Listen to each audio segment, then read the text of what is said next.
گزشتہ دنوں قرآن کریم کی بے حرمتی کی گئی، یہ کوئی پہلا واقعہ نہیں ہے، ستیزہ کار رہا ہے ازل سے تا امروز، چراغ مصطفی سے شرار بولہبی۔ روز اول سے ہی اسلام دشمن طاقتوں کو اسلام کی حقانیت، اس کی آفاقیت اور اس کی جو تعلیمات ہیں اور اس کا جو قبول عام ہے وہ ہضم نہیں ہو سکا، اور جب کوئی شخص کسی کا مقابلہ کرنے کی قوت اور بساط نہیں رکھتا تو پھر وہ اس طرح کی غلیظ اور گھٹیا حرکتیں کرنا شروع ہو جاتا ہے۔ یہی حساب ان اقوام کا ہے، ان لوگوں کا ہے جو مسلمانوں کی اس کتاب حکمت قرآن کریم کی آفاقی تعلیمات کا اور جناب نبی کریم صلی اللہ علیہ وآلہ وسلم کی تعلیمات عالیہ کا مقابلہ نہیں کر پاتے، اور روز بروز اسلام کی بڑھتی ہوئی مقبولیت سے خائف ہیں، تو وہ پھر اس طرح کے ہتھ کنڈوں پر اتر آتے ہیں۔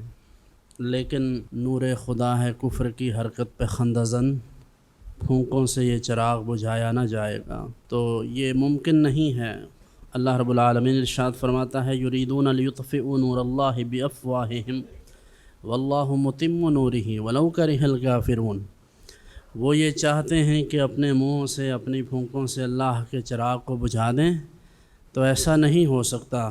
اللہ رب العزت اپنے نور کو، اپنے پیغام حق کو مکمل فرمانے والا ہے، اس لیے یہ اللہ رب العزت کی قدرت کاملہ کے آگے تو کچھ بھی نہیں ہے۔ یہ قوم عاد اور قوم سمود سے بڑے لوگ نہیں ہیں، لیکن یقیناً یہ ہماری آزمائش ہے۔ اللہ رب العالمین ہمیں اس میں سرخرو فرمائے اور امت مسلمہ کو اتحاد اور اتفاق نصیب فرمائے، ہمیں قرآن کریم کی قدر کرنے کی توفیق مرحمت فرمائے۔